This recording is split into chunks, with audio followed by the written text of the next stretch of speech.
मेरी चौखट पे चल के आज चारों धाम आए हैं। बजाओ ढोल स्वागत में, मेरे घर राम आए हैं।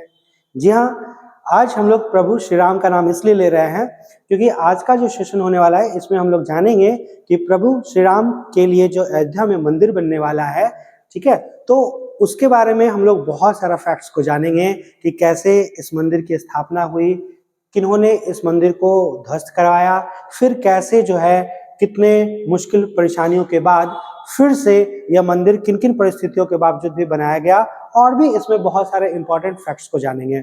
तो हम लोग एक प्रभु श्री राम को याद करते हुए हम लोग जीके जीएस की भी तैयारी करेंगे, क्योंकि सच में अगर हमारी नैया कोई पार लगा सकता है तो हमारे प्रभु श्री राम ही पार लगा सकते हैं।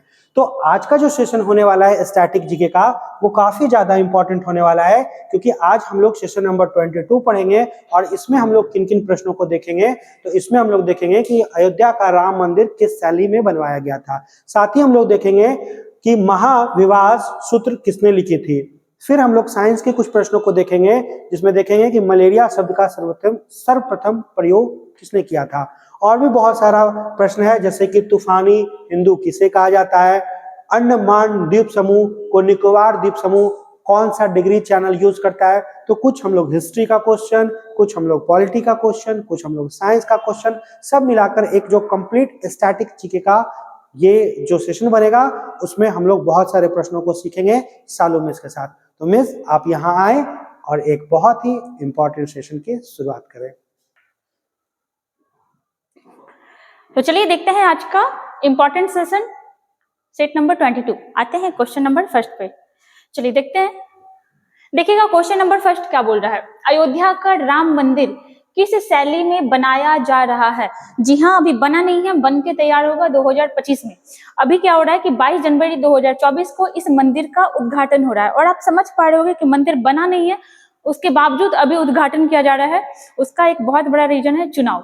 जैसे कि अगर आपको पता होगा मैनिफेस्टो के बारे में, बीजेपी जब आया था आपका सत्ता में, तो उसका मैनिफेस्टो में 3-4 चीज था, मतलब बहुत कुछ थे, लेकिन 3-4 चीज बहुत इंपॉर्टेंट था, और वो उस चीज को कर चुका है। जैसे सिटीजन अमेंडमेंट एक्ट, आप लोग इसके बारे में काफी चर्चा सुने होंगे।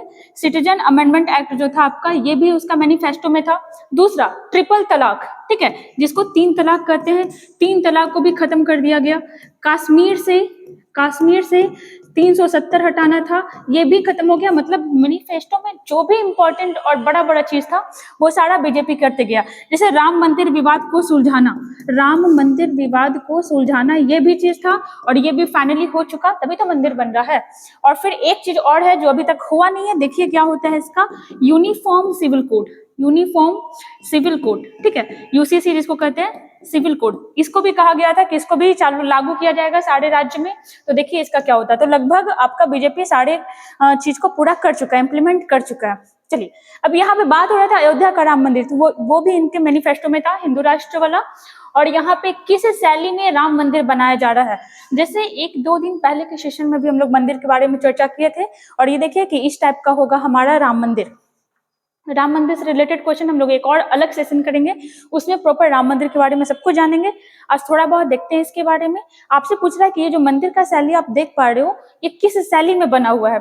तो देखिएगा, कल परसों के सेशन में भी आपको बताया गया था कि अगर आप भारत का ये स्ट्रक्चर बनाते हो, तो ये जो आप उत्तर भारत देख रहे हो, ये जो आप मध्य भारत देख रहे हो, और ये आप दक्षिण भारत देख रहे हो, तीनों का स्ट्रक्चर आपको बताया गया था कि उत्तर भारत का जो मंदिर है मेनली, ठीक है, मेनली आपका किस शैली में बनाया जाता है, नागर शैली में, ठीक है, नागर शैली में, जिसमें स्पेस बहुत ज्यादा होता है। मध्य भारत में क्या था, तो ये था आपका बेशर शैली। और नंबर 3 में क्या था, तो नंबर 3 में था द्रविड़ शैली, ठीक है। और बेसर क्या होता है, तो बेसर इसका और इसका क्या होता है, मिक्सअप होता है। आप आ जाओ कि राम मंदिर कहाँ बन रहा है, तो उत्तर भारत में बन रहा है, यूपी में बन रहा है, तो कौन से शैली में बनेगा, नागर शैली में। आंसर क्या हो जाएगा, ऑप्शन नंबर ए, नागर शैली, ठीक है। नागर शैली, पंचायतन शैली का भी हम लोग चर्चा किए थे कि मान लो ये प्रमुख मंदिर है, तो इसके चारों ओर भी क्या होता है, ये आपका मंदिर से घिरा होता है, इसी को कहा जाता है पंचायतन शैली। जैसे आपका ब्रह्मेश्वर मंदिर उड़ीसा का हुआ, कंदरिया महादेव मंदिर, MP का हुआ, ये सब आपका पंचायतन में। चलिए अब थोड़ा सा हम लोग देखते हैं राम जी के मंदिर के बारे में, श्री राम के बारे में। जैसे देखिएगा ये जो आपका मंदिर है कहाँ बन रहा है, तो अपने भारत में, ठीक है, भारत में कहाँ, यूपी में, और यूपी में कहाँ, तो अयोध्या में। इस मंदिर का उद्घाटन कब होगा, तो 22 जनवरी 2024 को, ठीक है। मतलब आज से लगभग ये लड़ाई 2-4 सदी का नहीं, 2-4 साल का नहीं, 2-4 शताब्दी का है, सदी का है। जैसे देखिएगा अगर आप पढ़े होंगे इतिहास में, तो 1528 ईस्वी में, 1528 ईस्वी में जो बाबर एक आक्रमणकारी के रूप में भारत आया था, बाबर का एक कमांडर था, ठीक है, बाबर का एक सेनापति था जिसका नाम क्या था, मीर बाकी। ये क्या किया था कि अयोध्या में एक मंदिर था, ठीक है। अब वहां के लोकल लोगों के बातों से पता चलता है, ये श्योर नहीं है कि किसका मंदिर था, लेकिन एक हिंदू मंदिर था वहां पे, ऐसा कहा जाता है वहां के लोगों के द्वारा कि रामलला का मंदिर था। उस मंदिर को तुड़वा करके वहां पे क्या बना दिया गया, तो वहां पे बना दिया गया बाबरी मस्जिद, ठीक है, बाबरी मस्जिद, ठीक है। उसके बाद आपको पता होगा कि बाबर जो था मुगल काल का बहुत ही इंपॉर्टेंट शासक था, बहुत शक्तिशाली शासक था। तो आम जनता के अंदर इतना पावर नहीं था, इतना क्षमता नहीं था कि वो इसके खिलाफ कुछ बोल सके। लोग यूं ही उसको बर्दाश्त कर रहे थे। लेकिन फिर एक टाइम ऐसा भी आता है जहां पे मुगल बहुत कमजोर पड़ जाते हैं और आपको पता होगा 1707 के बाद फिर मुगल का पावर जो होता है एकदम धीरे धीरे डिमोशन होते चला जाता है। उसके बाद फिर क्या होता है कि लोग यूं ही चलो इस चीज को रहने दिए थे, मतलब बाबरी मस्जिद के रूप में ही इसका पूजा किया जा रहा था मुस्लिमों के द्वारा। लेकिन फिर उसके बाद फिर क्या हुआ कि 1853 से 59 के बीच, ठीक है, 1853 से 59 के बीच क्या हुआ कि पहली बार हिंदू और मुस्लिम के बीच क्या हुआ, डिस्प्यूट होने लगा। पहली बार, चूंकि आप इसको पता है यहाँ पे मुगल शासन कमजोर होते जा रहा है, खत्म भी हो गया था, कमजोर क्या, 57 में खत्म हो गया था, हम लोग को पता है। और इसमें सरकार किसका चल रहा था, तो सरकार चल रहा था ब्रिटिश लोगों का, ठीक है, इसमें ब्रिटिश सरकार चल रहा था। तो इस समय क्या हुआ कि हिंदू और मुस्लिम में बहुत भयानक वाला झगड़ा हुआ। फिर ब्रिटिश सरकार जो था ये मीडिएटर के रूप में निकल के आया, ठीक है, मीडिएटर के रूप में निकल के आया और बोला कि चलो ठीक है, मान लो कि ये वाला एरिया है तो अंदर का एरिया मुस्लिम लोग पूजा करेगा, ठीक है, बताया गया कि अंदर का एरिया मुस्लिम लोग पूजा करेगा और बाहर वाले रीजन में कौन पूजा करेगा, तो बाहर वाले रीजन में हिंदू पूजा करेगा। तो इस टाइप का किया गया। लेकिन फिर 1885 के लगभग में और भी बहुत सारे हिंदू लोग निकल करके आने लगे, ठीक है। तो उन लोग बोलने लगे कि भाई चलो ठीक है, ये जो मेरा हिंदू वाला रीजन है यहाँ पे हम अपना मंदिर बनाएंगे। तो ऐसे कैसा पॉसिबल होता कि अंदर मस्जिद है और बाहर गेट के पास हिंदू लोग को दिया गया है पूजा करने के लिए, तो वहां पे आप मंदिर बनाओगे कैसे। फिर यहाँ से कंटिन्यू झगड़ा डिस्प्यूट चलते रहा। अंग्रेज लोग भी थे, मीडिएटर का काम कर रहे थे, थोड़ा बहुत कुछ कोशिश कर रहे थे, लेकिन झगड़ा एज इट इज चलते जा रहा था। उसके बाद फिर बहुत टाइम तक ऐसे ही चलते रहा। उसके बाद फिर आपका 1949 में कहा जाता है कि यहाँ पर राम जी का मूर्ति मिलता है। अब उस मूर्ति को वहां पे रख दिया गया, यहाँ पहले से मिला। 1949 के बाद क्या हुआ कि यहाँ पे राम जी का मंदिर मिला, मूर्ति मिला लॉर्ड राम का।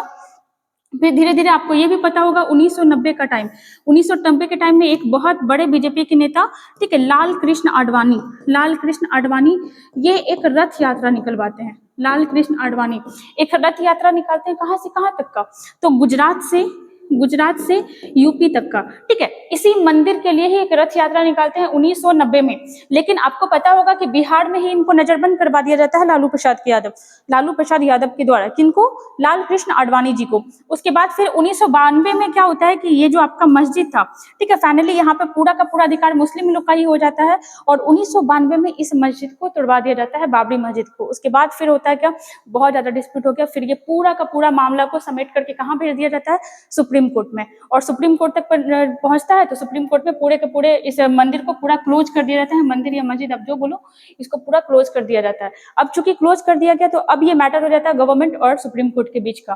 फिर लगातार आपका बहुत सारा फैसला आते रहता है और फिर फाइनली फैसला आता है आपका 9 नवंबर 2019 को। 9 नवंबर 2019 को फाइनली फैसला आता है और उसमें क्या होता है कि 2.77 एकड़ किस लिए दिया जाता है, तो राम मंदिर के लिए दिया जाता है। राम मंदिर के लिए इतना जमीन दे दिया जाता है। क्योंकि यहाँ पे मुस्लिम लोग को भी सेटिस्फाइड करना जरूरी था, क्योंकि मुस्लिम लोग का भी आस्था जुड़ा हुआ था 500 साल, मतलब लगभग 1528 से मुस्लिम लोग भी वहां पे पूजा करते हुए आ रहा था। तो सिर्फ राम मंदिर के अनुसार ही अगर फैसला दिया जाता तो इससे क्या होता कि भारत में दंगा भड़कता। तो फिर इसीलिए क्या किया गया कि मुस्लिम लोग को भी सेटिस्फैक्शन के लिए यहाँ पे 5 एकड़ जमीन दे दिया गया कि लो भाई तुम लोग भी मस्जिद बना लो, तुम्हारा भी आस्था रहेगा और तुम भी पूजा करो। तो इस टाइप से 9 नवंबर 2019 को फैसला आ गया। आपसे सवाल करेगा कि 9 नवंबर 2019 में जो फैसला दिया गया तो इसमें मुख्य न्यायाधीश कौन थे? तो मुख्य न्यायाधीश थे आपके रंजन गोगोई। ठीक है, मुख्य न्यायाधीश थे रंजन गोगोई। ये सवाल भी कर सकता है कि कितने जजेस के बेंच ने इस मामले पे सुनवाई किया? तो 5 जज था। ठीक है, और कौन कौन था? तो शरद अरविंद बोबड़े, इनके द्वारा भी दिया गया था। जैसे अभी मुख्य न्यायाधीश कौन है? अभी आपके डी वाई चंद्रचूड़, इनके द्वारा भी बताया गया था, मतलब 5 जजों के बेंच में ये भी थे। और क्या देख सकते हैं, एक अशोक भूषण करके थे, जस्टिस अशोक भूषण, और एक वो जज थे जो अभी आंध्र प्रदेश के राज्यपाल हैं। कौन? तो एश अब्दुल नजीर। ठीक है, तो इतना सा फैक्ट याद रखिएगा। और आपका जो राम मंदिर है, श्री राम जी का मंदिर, 22 जनवरी 2024 को इसका उद्घाटन होने वाला है। ठीक है, और कब और कहाँ हो रहा है? तो यूपी में हो रहा है। और किस शैली में मंदिर बन रहा है? तो ये हो जाएगा आपका नागर शैली। ठीक है, चलिए आते हैं क्वेश्चन नंबर 2 पर। देखिएगा 2 में क्या बोल रहा है? महाविभास सूत्र किसने लिखा है? तो महाविभास सूत्र जो पुस्तक है, सबसे पहले तो आपसे सवाल कर सकता है कि महाविभास सूत्र जो पुस्तक है ये किस धर्म से संबंधित है? तो यह है आपका बौद्ध धर्म से संबंधित। किसके द्वारा लिखा गया? तो वसुमित्र के द्वारा लिखा गया। ठीक है, वसुमित्र के द्वारा लिखा गया है महाविभास सूत्र। इसको क्या कहा जाता है? तो इसे बौद्धों का विश्वकोश भी इसे कहा जाता है।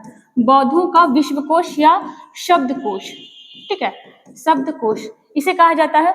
और अगर देखिए इसके बारे में, तो जैसे देखिएगा अश्वघोष, ये भी बहुत इंपॉर्टेंट आदमी है। जैसे इस पुस्तक की रचना वसुमित्र किया है, किसका? महाविभास सूत्र का। और वसुमित्र के बारे में आप एक चीज और याद रखोगे कि जो चौथी बौद्ध संगीति, इसका अध्यक्षता कौन किया था? तो इसका अध्यक्षता किया था वसुमित्र। ठीक है, किसके समय में हुआ था? कनिष्क के समय में हुआ था, और पहली शताब्दी में हुआ था।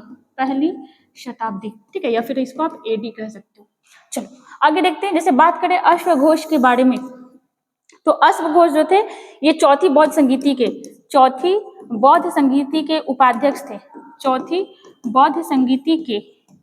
उपाध्यक्ष थे। ठीक है, इनके द्वारा भी कोई बुक लिखा गया? तो जी हाँ, लिखा गया था। एक चीज याद रखिएगा, ये पाटलिपुत्रा, ये अपने पटना के रहने वाले थे, पटना के शिक्षक थे। इनको कनिष्क उठा करके लेके चला गया था, और फिर इनसे चौथी बौद्ध संगीति का मतलब उपाध्यक्षता करवाया गया। चलिए इनके बारे में देखते हैं। तो ये बुद्ध चरित नामक बुक लिखे थे, बुद्ध चरित। ठीक है, बुद्ध चरित, इसको क्या कहा जाता है? तो इसे कहा जाता है बौद्धों का रामायण। ठीक है, किनके द्वारा? तो अश्वघोष के द्वारा ही सौंदरानंद नामक पुस्तक की भी रचना की गई। सौंदरानंद, ठीक है, इस पुस्तक की भी रचना की गई थी। बात करें आनंद के बारे में और उपाली के बारे में, तो ये दोनों गौतम बुद्ध के बहुत ही प्रिय शिष्य थे। कहा जाता है कि गौतम बुद्ध पहले अपने संघ में महिलाओं को एंट्री नहीं दे रहे थे। आनंद के कहने पे ही पहली बार महिलाओं को एंट्री मिला था। और कौन सी महिला को पहली बार एंट्री मिला था? तो वो थी प्रजापति गौतमी। कौन थी? प्रजापति गौतमी। और प्रजापति गौतमी कौन थी? तो ये इनकी मासी थी। ठीक है, मासी थी, या फिर आप माँ भी कह सकते हो। ठीक है, जैसे देखते हैं, अगर बात करें आनंद और उपाली के बारे में, तो आनंद के द्वारा और उपाली के द्वारा एक पिटक का संकलन किया गया था। नॉट रचना, संकलन किस चीज का किया गया था? तो सूत पिटक का। ठीक है, सूत पिटक का संकलन किसके द्वारा किया गया? आनंद के द्वारा। और आपका उपाली के द्वारा, तो उपाली के द्वारा किया गया था विनय पिटक का। सूत पिटक में क्या है?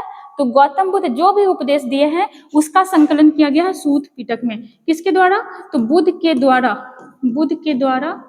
दिए गए उपदेशों का संकलन।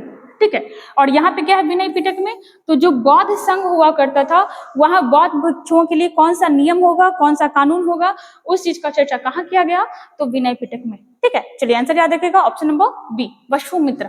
आते हैं क्वेश्चन नंबर 3 में। देखिएगा, मलेरिया शब्द का सर्वप्रथम प्रयोग किसके द्वारा किया गया? मलेरिया शब्द, जैसे ही आप ये क्वेश्चन देखोगे आप सीधा लगा दोगे रोनाल्ड रॉस। हाँ, और आपका गलत हो जाएगा। मलेरिया शब्द का सर्वप्रथम प्रयोग जो किया गया था, किसके द्वारा किया गया था? तो मेकुलाज के द्वारा किया गया था। किसके द्वारा? मेकुलाच के द्वारा।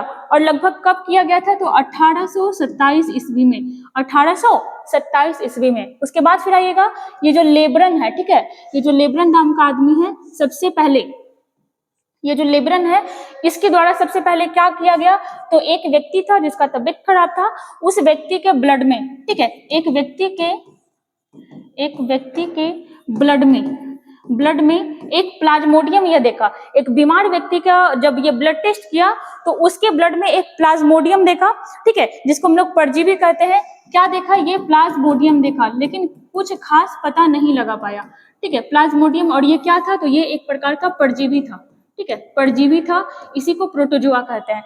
जो लेब्रन था, ये पहली बार किसी बीमार व्यक्ति के ब्लड में क्या देखा? प्लाज्मोडियम देखा, लेकिन कुछ खास पता नहीं लगा पाया। उसके बाद इसी के अधूरे काम को पूरा कौन किया? रोनाल्ड रॉस फाइनली बताया कि अगर किसी व्यक्ति को मलेरिया नामक बीमारी हो रहा है, ठीक है, मलेरिया नामक बीमारी हो रहा है, तो किस प्लाज्मोडियम की वजह से हो रहा है? तो किस परजीवी के वजह से हो रहा है? तो प्लाज्मोडियम की वजह से हो रहा है। आपको पता होगा, क्वेश्चन बनता है बहुत बार कि मलेरिया के बीमारी, मतलब मलेरिया के लिए जो आपका परजीवी होता है प्लाज्मोडियम, इसका खोज कौन किया? तो रोनाल्ड रॉस किया था। जबकि सबसे पहली बार इसके बारे में देखा कौन था? लेब्रन देखा था, लेकिन ये जो ज्यादा कुछ खास पता नहीं लगा पाया। मेकुलाच कौन था? तो ये मलेरिया सबका सर्वप्रथम प्रयोग किया था, ठीक है। अगर बात करें मलेरिया में, तो इसमें क्या होता है कि आरबीसी में कमी हो जाती है, आरबीसी में कमी, साथ में ब्लड की भी कमी हो जाती है, ब्लड की भी कमी हो जाती है, ठीक है। जैसे अगर आप देखते हो, क्वेश्चन कभी कभी आता है कि मलेरिया के लिए कौन सा आपका आयुर्वेदिक तौर पे यूज होता था, तो एक होता था आपका क्लोरोक्विनोन, ठीक है, ये सब होता था। फिर सिंकोना का जो छाल वगैरह होता था, वो सब किसके लिए प्रयोग होता था? तो मलेरिया के लिए यूज होता था, ठीक है। चलिए आते हैं क्वेश्चन नंबर 4 पे। देखिएगा, तूफानी हिंदू किसे कहा जाता है? बहुत इंपॉर्टेंट क्वेश्चन। तूफानी हिंदू, तो ये कहा जाता है नरेंद्र नाथ दत्त को, मतलब स्वामी विवेकानंद को। स्वामी विवेकानंद का ही बचपन का नाम क्या था? तो इनका बचपन का नाम था नरेंद्र नाथ दत्त। नरेंद्र नाथ दत्त इनका बचपन का नाम था। जन्म कब हुआ था इनका? तो जन्म हुआ था 1863 में, ठीक है, 12 जनवरी 1863 में इनका जन्म हुआ था। और फिर इनकी मृत्यु कब हुई थी? 1902 में, ठीक है। ये 12 जनवरी बहुत इंपॉर्टेंट है अपने लिए। कैसे? तो 12 जनवरी को ही क्या मनाया जाता है? तो अंतर्राष्ट्रीय युवा दिवस, अंतर्राष्ट्रीय युवा दिवस, ठीक है। इनके गुरु का क्या नाम था? तो इनके गुरु का नाम था रामकृष्ण परमहंस, रामकृष्ण परमहंस, ठीक है। इनका जो जन्म हुआ था 1863 में, ठीक है, कहाँ हुआ था? तो ये हुआ था आपका कलकत्ता में, कलकत्ता में। और कलकत्ता में कहाँ? तो एक कायस्थ परिवार में इनका जन्म हुआ था। अब यहाँ पे कलकत्ता क्यों जरूरी है? क्योंकि कलकत्ता में इनके द्वारा एक मठ का स्थापना किया गया। और कौन सा मठ? बेलूर मठ, ठीक है। कौन सा मठ? तो ये हो जाएगा आपका बेलूर मठ। और यहाँ पे 12 जनवरी को क्या मनाया जाता है इनके जयंती पर? तो 12 जनवरी को मनाया जाता है अंतर्राष्ट्रीय युवा दिवस। अब देखो, इनके लाइफ का अगर चर्चा होता है तो 1893 बहुत इंपॉर्टेंट है। 1893 में ये अमेरिका के शिकागो में, ठीक है, अमेरिका के शिकागो में ये एक कार्यक्रम में गए थे। कौन सा कार्यक्रम था? तो सर्वधर्म सम्मेलन, ठीक है, इसमें गए थे। और वहां पर इनका भाषण बहुत ज्यादा पॉपुलर हुआ था। यहाँ पर इनके वजह से सनातन धर्म बहुत ज्यादा पॉपुलर हुआ था। तो उसी वजह से, उसी समय से इन्हें क्या कहा जाता है? तो तूफानी हिंदू कहा जाता है। याद रखिएगा, स्वामी विवेकानंद। चलिए आते हैं क्वेश्चन नंबर 5 पर।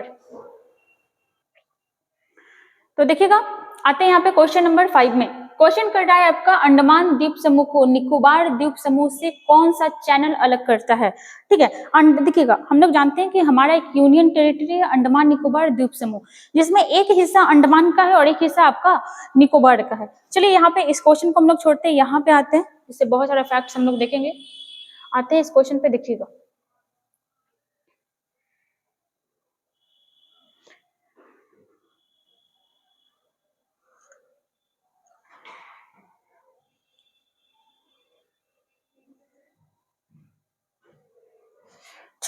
देखिए यहाँ पे, अब यहाँ पे क्वेश्चन कर रहा है आपका अंडमान और निकोबार से। तो देखिएगा यहाँ पर अगर आपसे बात करता है कि पूरा का पूरा हिंद महासागर में, जैसे आप बंगाल की खाड़ी देखो, आप अरब सागर देखो, ये सब अभी आपका हिंद महासागर का ही पार्ट है। अगर आपसे सवाल करता है कि पूरे के पूरे हिंद महासागर में टोटल कितने द्वीप हैं, ठीक है, हिंद महासागर में टोटल कितने द्वीप हैं, तो लगभग 608 द्वीप हैं। 608 द्वीप हैं लगभग, जिसमें से आपसे पूछता है कि अंडमान एंड निकोबार में टोटल कितने द्वीप हैं, तो इसमें है आपका 572 द्वीप, ठीक है, 572 द्वीप है अंडमान निकोबार में। एंड दूसरे साइड अरब सागर में कौन सा है, तो ये है आपका लक्षद्वीप, इसमें कितना द्वीप है, इसमें है आपका 36 द्वीप, ठीक है। तो पूरा मिला लीजिएगा 6 2 8 7 3 10, हाँ, तो इतना हो ही गया आपका। चलिए अब हम लोग आते हैं यहाँ पे क्वेश्चन आपका अंडमान निकोबार से, तो अंडमान निकोबार को ही हम लोग उठाते हैं।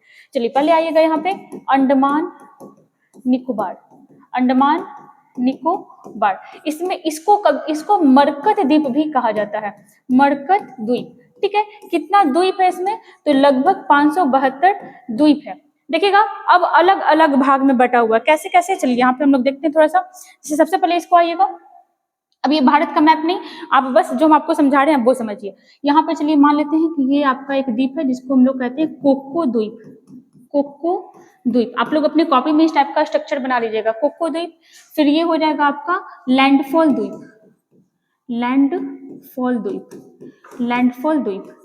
ठीक है। फिर यहाँ पे हो जाएगा आपका उत्तरी अंडमान, ठीक है, उत्तरी अंडमान, ठीक है। फिर यहाँ पे हो जाएगा आपका मध्य अंडमान, ठीक है। फिर यहाँ पे हो जाएगा आपका दक्षिणी अंडमान, ठीक है। और फिर यहाँ पे हो जाएगा आपका लिटिल अंडमान, या फिर इसी को कहा जाता है छोटा अंडमान, ठीक है। ये क्या हो गया, तो ये हो गया आपका अंडमान का समूह। चलिए अब हम लोग यहाँ पे देखते हैं, मान लो कि यहाँ पे है आपका इस टाइप से स्ट्रक्चर कार निकोबार, इसको कहा जाता है कार निकोबार, ठीक है, कार निकोबार हो गया। फिर यहाँ पे हो जाएगा आपका छोटा निकोबार, और फिर यहाँ पे हो जाएगा आपका ग्रेट निकोबार, ठीक है, ये बड़ा वाला है ग्रेट निकोबार। और यहाँ पर एक और द्वीप समूह इस टाइप का बना हुआ है जिसको कहते हैं सुमात्रा, ठीक है। और सुमात्रा से आपको पता चल गया कि सुमात्रा किसका है, तो सुमात्रा है इंडोनेशिया का एक द्वीप है। अब देखिएगा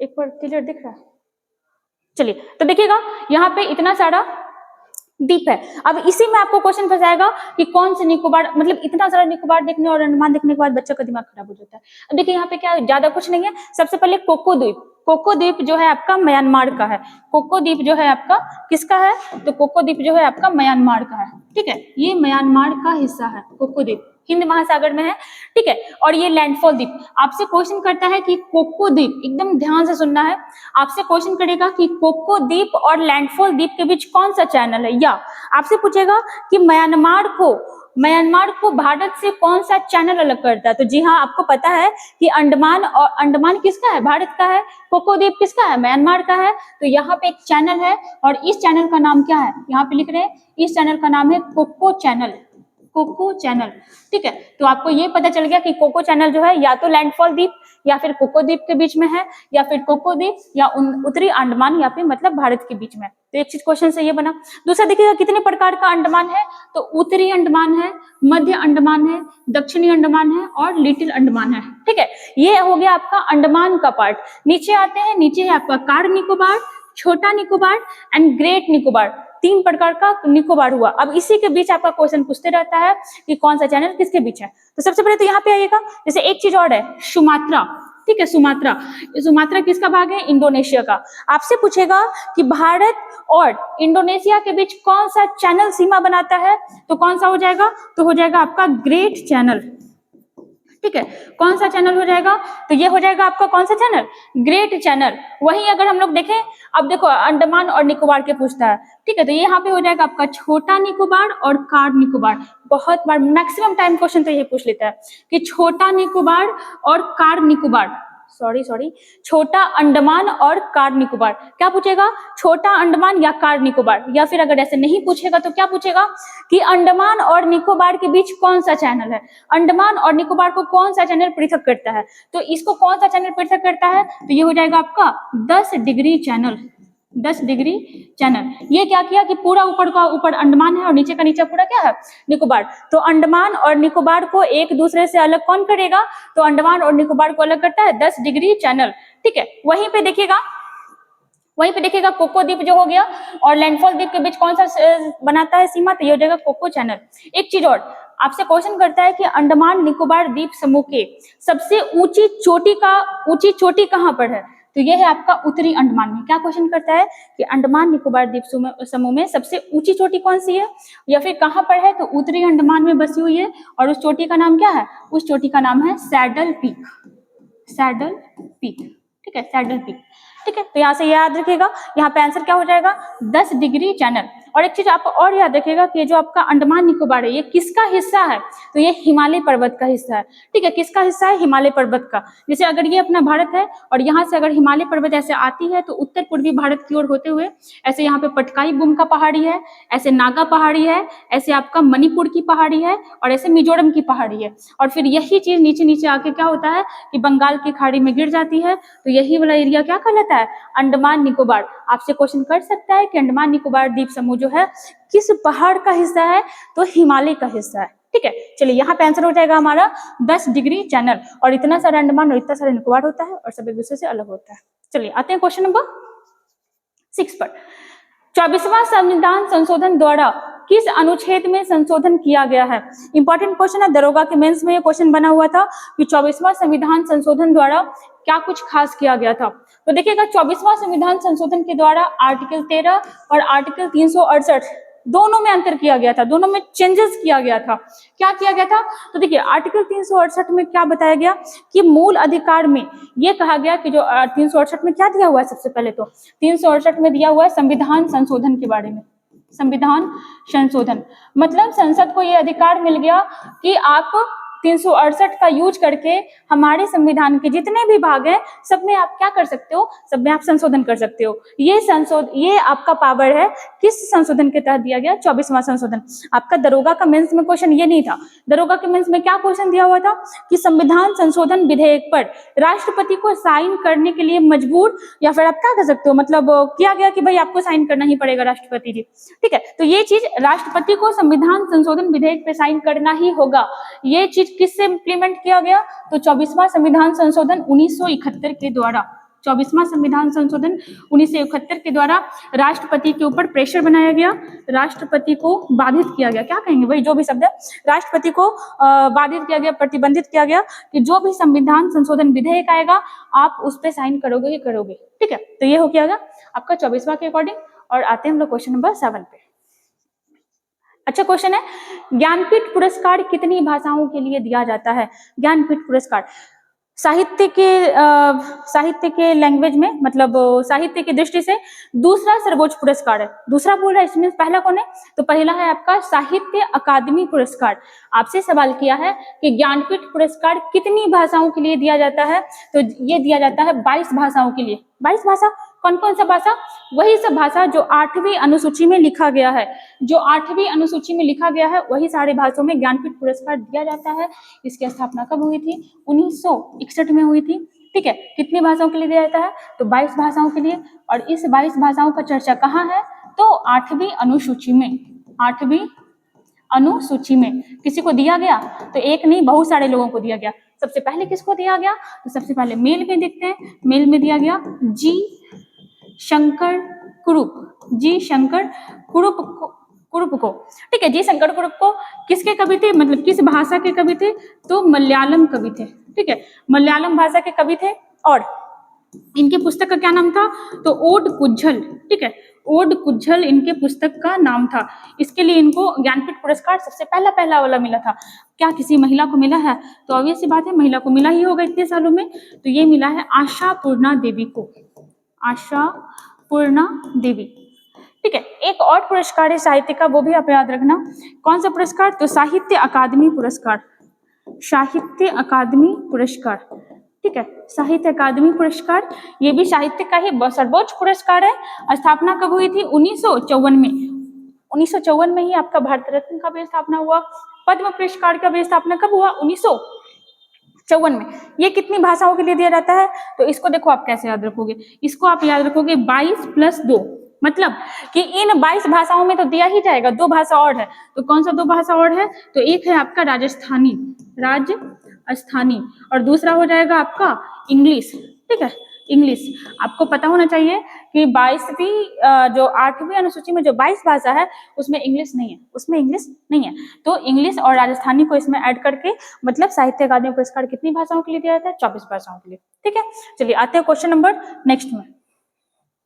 देखिएगा, सांची के स्तूप को किस वर्ष यूनेस्को में शामिल किया गया? सांची का स्तूप किस धर्म का प्रतीक है? तो यह है आपका बौद्ध धर्म का। किसका? बौद्ध धर्म का। किसके द्वारा बनवाया गया? तो अशोक के द्वारा, मौर्य शासक अशोक। ठीक है, किस वंश का था? तो ये था आपका मौर्य वंश का।